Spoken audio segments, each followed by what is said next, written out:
Hello everyone friend, कैसे हैं आप सब। आज हम देखने वाले हैं रासायनिक अभिक्रिया एवं समीकरण चैप्टर नंबर फर्स्ट, जो कि आपका 10th क्लास का है। आज हम आपको इसको बिल्कुल इजी फॉर्म में समझाने वाले हैं, ठीक है। आप इसको पूरा ज़रूर देखिएगा और बिल्कुल इजी तरीके से आपको पूरा समझ में यहाँ पर आने वाला है। तो चलिए स्टार्ट करते हैं। और अभी तक आपने हमारे इस न्यूज़ चैनल को सब्सक्राइब नहीं किया है तो सब्सक्राइब करके बेल आइकन को प्रेस कर लेना, ताकि हमारे आने वाले वीडियो की नोटिफिकेशन आप तक पहुँचते रहे। तो चलिए स्टार्ट करते हैं। सबसे पहले हम देख लेते हैं कि रासायनिक अभिक्रिया होती क्या है, ठीक है। तो यहाँ पर जब कोई पदार्थ किसी अन्य पदार्थ में बदलकर नया पदार्थ बना देता है। मान लीजिए कोई पदार्थ है, ठीक है, कोई पदार्थ है और उससे वो बदलकर क्या बना रहा है, नया पदार्थ बना रहा है। मतलब नए पदार्थ को ही क्या कहते हैं, यहाँ पर रासायनिक अभिक्रिया कहते हैं। अब यहाँ पर इसकी डेफिनेशन आप देख लीजिए, ठीक है। यहाँ पर जब कोई पदार्थ किसी अन्य पदार्थ में बदलकर नया पदार्थ बना देता है तो इसे क्या कहते हैं, रासायनिक अभिक्रिया कहते हैं। इस प्रक्रिया में क्या होता है, पदार्थ का रंग, गंध, स्वाद, स्वास्थ्य या ऊर्जा बदल सकती है, ठीक है। यहाँ पर कुछ भी यहाँ पर चेंज हो सकता है। यहाँ पर गंध भी आने लगती है, ठीक है, और यहाँ पर रंग भी चेंज हो जाता है, और यहाँ पर स्वाद भी बहुत ही ज़्यादा बहुत ही अलग हो जाता है, ठीक है। और यहाँ पर अवस्था भी चेंज हो जाती है, ऊर्जा भी इसमें क्या है, बदल जाती है, ठीक है। आगे हम डिस्कस करेंगे यहाँ पर, ठीक है। यहाँ पर एक और डेफिनेशन देख लेते हैं, ठीक है। आपको क्या है, यहाँ पर जो डेफिनेशन बता रहा हूँ आपको ये नोट कर लेनी है, ठीक है, रासायनिक अभिक्रिया की। तो यहाँ पर एक या अधिक पदार्थ आपस में मिलकर क्या करते हैं, एक नया पदार्थ बनाते हैं। उसे ही क्या कहते हैं, केमिकल रिएक्शन, रासायनिक अभिक्रिया कहते हैं, ठीक है। यहाँ पर आप उदाहरण देख लीजिए, दूध से दही बनना, लोहे पर जंग लगना, मोमबत्ती जलने पर राख, धुआं और रोशनी बनना, ठीक है। ये सब क्या हो जाते हैं, ये सब मिलकर नया पदार्थ बनाते हैं और इसे ही क्या कहते हैं, रासायनिक अभिक्रिया कहते हैं, ठीक है। तो यहाँ पर जैसे दूध से दही बन रहा है, मतलब एक पदार्थ क्या कर रहा है, दूसरे पदार्थ का फॉर्मेशन कर रहा है। मतलब एक नया दूध से क्या बन रहा है, दही बन रहा है, तो क्या बन रहा है, एक नया पदार्थ बन रहा है। लोहे पर जंग लगना, लोहे पर जंग लगना भी क्या होता है, एक रासायनिक अभिक्रिया में ही आता है, ठीक है। मोमबत्ती जलने पर राख हो जाना है, जैसे मोमबत्ती जलती है फिर वो राख बन जाती है, मतलब एक नया पदार्थ बन जाता है, ठीक है। धुआं और रोशनी बनना, ठीक है। इस टाइप से हम क्या कह सकते हैं कि ये केमिकल रिएक्शन ही होती हैं ये सब। चलिए नेक्स्ट पेज की तरफ चलते हैं। यहाँ पर आज हम हमारा यहाँ पर महत्वपूर्ण टॉपिक यहाँ पर इस पूरे चैप्टर में रहने वाला है, रासायनिक समीकरण क्या है, ठीक है। रासायनिक समीकरण के बिना ये चैप्टर अधूरा है। चलिए यहाँ पर रासायनिक समीकरण समझ लेते हैं। यहाँ पर केमिकल इक्वेशन क्या होती है, ठीक है। रासायनिक अभिक्रिया को छोटे और सरल रूप में लिखने का तरीका क्या होता है, आज हम ये समझेंगे, ठीक है। तो सबसे पहले हम ये समझ लेते हैं कि इसे लिखते कैसे हैं, ठीक है। तो यहाँ पर अभिकारक, सबसे पहले हम क्या लिखते हैं, शुरुआत में हम अभिकारक लिखते हैं, ठीक है। वे पदार्थ जो शुरुआत में लिए जाते हैं, ठीक है। अब भी हम एग्जाम्पल के थ्रू समझ लेंगे। उत्पाद, उत्पाद कब होता है, जब अभिक्रिया रिएक्शन करके उत्पाद का निर्माण करते हैं, ठीक है।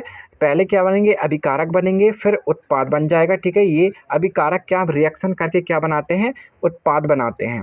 और बीच में हम क्या करते हैं, तीर का निशान शो करते हैं, ठीक है। चलिए एक एग्जाम्पल के साथ समझ लेते हैं इनका प्रयोग कैसे होता है, ठीक है। तो चलिए यहाँ पर देख लेते हैं। यहाँ पर एक एग्जाम्पल दिया हुआ है, ठीक है। मैग्नीशियम की पट्टी को जलने पर वह ऑक्सीजन से मिलकर क्या बनाती है, मैग्नीशियम ऑक्साइड सफ़ेद पाउडर बनाती है, ठीक है। मैग्नीशियम की पट्टी को जलाने पर वह ऑक्सीजन से मिलकर मैग्नीशियम ऑक्साइड सफ़ेद पाउडर बनाती है, ठीक है। यहाँ पर देख लेते हैं किस टाइप से बनाती है, ठीक है। मैग्नीशियम प्लस ऑक्सीजन, यहाँ पर हमने शब्दों में लिखा है, ठीक है। मैग्नीशियम प्लस ऑक्सीजन मिलकर क्या बना रहा है, यहाँ पर मैग्नीशियम ऑक्साइड बना रहा है, ठीक है। जैसे कि मैंने आपको अभी बताया था, फर्स्ट में क्या लेते हैं, हम अभिकारक लेते हैं। तो ये दोनों क्या है, हमारे अभिकारक हैं, ठीक है। और ये क्या है, हमारा प्रोडक्ट है जो कि बना है, ठीक है। यहाँ पर मैंने आपको ये भी बताया था, हम बीच में क्या करते हैं, एक तीर का निशान शो करते हैं, ठीक है। यहाँ पर ये हमारे जो अभिकारक हैं, ये दोनों आपस में क्रिया करके क्या करते हैं, एक उत्पाद का निर्माण करते हैं, ठीक है। यहाँ पर मैग्नीशियम प्लस ऑक्सीजन, मैग्नीशियम ने ऑक्सीजन के साथ क्रिया करी, फिर उसने क्या बनाया, मैग्नीशियम ऑक्साइड बनाया। तो यहाँ पर अभिकारक दोनों आपस में क्रिया करके क्या बनाएंगे, यहाँ पर उत्पाद मतलब प्रोडक्ट का यहाँ पर निर्माण करेंगे, ठीक है। यहाँ पर आप समझ गए होंगे। चलिए दोस्तों, यहाँ पर हम देख लेते हैं कि समीकरण को सिंबल में कैसे लिखेंगे, मतलब समीकरण में कैसे लिखेंगे, ठीक है। अब भी हमने देखा था कि शब्दों में कैसे लिख रहे थे। यहाँ पर हमने क्या लिखा था, मैग्नीशियम प्लस ऑक्सीजन लिखा था, ठीक है। यहाँ पर क्या लिखा था हमने, मैग्नीशियम प्लस ऑक्सीजन लिखा था शब्दों में, ठीक है। यहाँ पर और इससे क्या बना था, हमारा मैग्नीशियम ऑक्साइड बना था। अब इसे समीकरण सिंबल में कैसे लिख सकते हैं ये देख लेते हैं, ठीक है। यहाँ पर हमारा मैग्नीशियम को हम क्या लिखते हैं, Mg लिखते हैं, और यहाँ पर ऑक्सीजन को क्या लिखते हैं, O2 लिखते हैं, ठीक है। इन दोनों ने क्रिया करके क्या बनाया, मैग्नीशियम ऑक्साइड बनाया, MgO बनाया, ठीक है। यहाँ पर हमने आपको बताया था कि Mg प्लस O2 यहाँ पर क्या है, अभिकारक उत्पाद हैं, ठीक है। यहाँ पर मैग्नीशियम और ऑक्सीजन क्या है, अभिकारक हैं, ठीक है। तो यहाँ पर जो यहाँ पर इन्होंने रिएक्शन करके बनाया, मैग्नीशियम और ऑक्सीजन ने यहाँ पर रिएक्शन करके क्या बना दिया, यहाँ पर मैग्नीशियम ऑक्साइड बना दिया, ठीक है। यहाँ पर मैंने आपको बताया था कि मैग्नीशियम ऑक्सीजन क्या है, यहाँ पर मैग्नीशियम ऑक्सीजन अभिकारक है यहाँ पर, और उत्पाद क्या है, यहाँ पर मैग्नीशियम ऑक्साइड है। इतना आपको क्लियर हो गया होगा कि अभिकारक को हम सबसे पहले लेते हैं, और उत्पाद जो कि अभिकारक आपस में क्रिया करके क्या बनाते हैं, प्रोडक्ट का निर्माण करते हैं। चलिए यहाँ पर देख लेते हैं रासायनिक समीकरण को संतुलित क्यों करते हैं। रासायनिक समीकरण को हमेशा संतुलित किया जाता है, ठीक है, ये भी आपको याद रखना है, ठीक है। इसे संतुलित करना जरूरी होता है। चलिए यहाँ पर देख लेते हैं। इसका मतलब यह है कि समीकरण को बाएं और दाएं तरफ परमाणु की संख्या बराबर होनी चाहिए, मतलब दाएं तरफ भी और बाएं तरफ भी दोनों साइड क्या होनी चाहिए, परमाणु की संख्या बराबर होनी चाहिए, तभी ये समीकरण संतुलित माना जाता है। चलिए देख लेते हैं किस टाइप से यहाँ पर बराबर होनी चाहिए, ठीक है। तो यहाँ पर रासायनिक समीकरण के प्रकार के थ्रू समझेंगे किस टाइप से परमाणु की संख्या दोनों साइड जो है बराबर होनी चाहिए, ठीक है।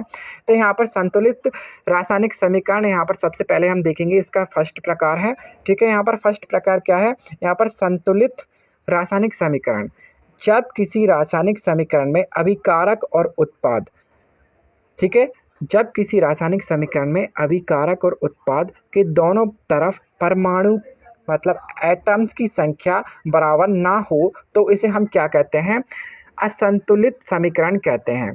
इस टाइप से भी हम समझ सकते हैं, मतलब दोनों तरफ क्या है, यहाँ पर दोनों तरफ परमाणु की संख्या बराबर नहीं हो, मतलब ना हो, तो उसे असंतुलित समीकरण कहते हैं।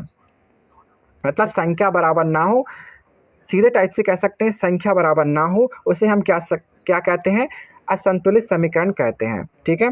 यहाँ पर हम एग्जाम्पल ले लेते हैं किस टाइप से बराबर ना हो। यहाँ पर हमने एग्जाम्पल लिया है H2 प्लस O2, ठीक है। यहाँ पर हम देख लेते हैं, यहाँ पर बाईं तरफ क्या है, यहाँ पर बाईं तरफ H बराबर O2, मतलब हाइड्रोजन बराबर 2, यहाँ पर ऑक्सीजन बराबर 2। यहाँ पर क्या है, यहाँ पर ये दोनों एक समान है, लेकिन हम दाईं तरफ देखते हैं तो यहाँ पर ये दाईं तरफ क्या होते हैं, एक समान नहीं होते हैं। यहाँ पर दाईं तरफ क्या है, यहाँ पर हाइड्रोजन 2 हैं और यहाँ पर ऑक्सीजन क्या है, 1 है, इस टाइप से, ठीक है।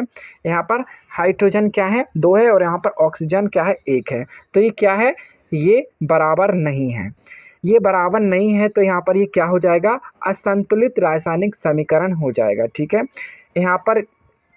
यहाँ पर हमने बाईं तरफ देखा कि यहाँ पर ये दोनों बराबर हैं, ठीक है। यहाँ पर क्या है, ये दोनों बराबर हैं, H2O क्या है, यहाँ पर बराबर है, लेकिन यहाँ पर हम देख रहे हैं कि यहाँ पर ना तो हाइड्रोजन बराबर है और ना ही ऑक्सीजन बराबर है, ठीक है। यहाँ पर दाईं तरफ देखा हमने कि ना तो हाइड्रोजन बराबर है ना ही ऑक्सीजन बराबर है, तो यहाँ पर ये क्या हो जाएगा, असंतुलित समीकरण हो जाएगा, ठीक है।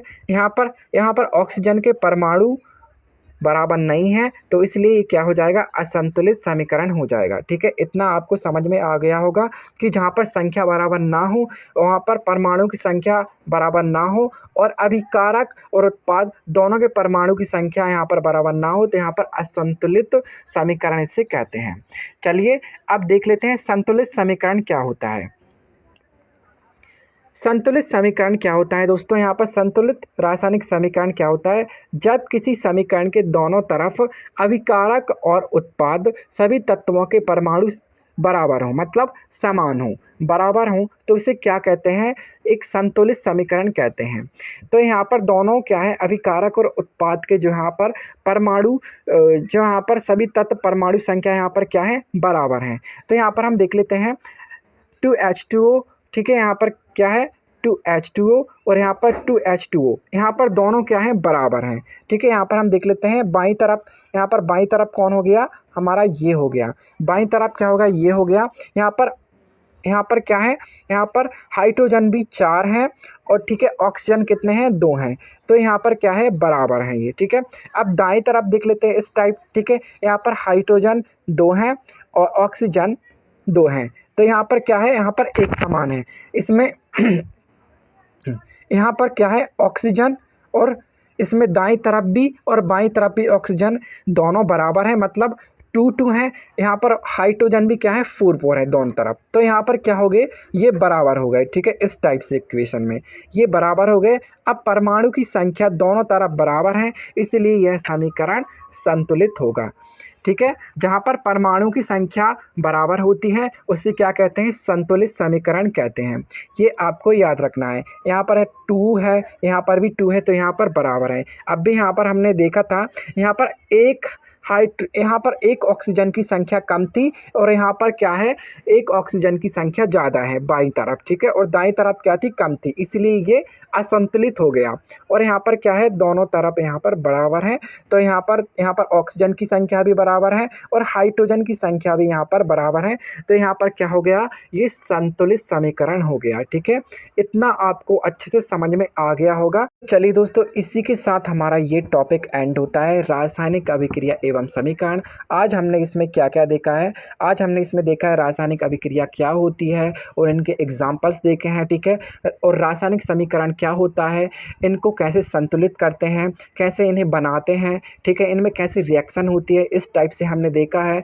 और इनके रासायनिक समीकरण के यहाँ पर प्रकार भी देखे हैं, कितने प्रकार के होते हैं, संतुलित और असंतुलित 2 प्रकार के होते हैं। और रासायनिक अभिक्रियाओं के मुख्य प्रकार भी देखे हैं। ठीक है, हमने, और जो आपको मैंने मुख्य प्रकार बताए हैं दोस्तों, ये मैं आपको नेक्स्ट वीडियो में बता दूंगा। ठीक है, इंपॉर्टेंट प्रकार है, मैं आपको फुल डेफिनेशन के साथ और फुल एग्जाम्पल के साथ उनको भी समझाऊंगा अच्छे से। तो चलिए दोस्तों, आज का वीडियो हम यहीं पर एंड करते हैं। आज का लेक्चर आपको अच्छा लगा हो तो कमेंट बॉक्स में ज़रूर बताना, और thanks for watching my video.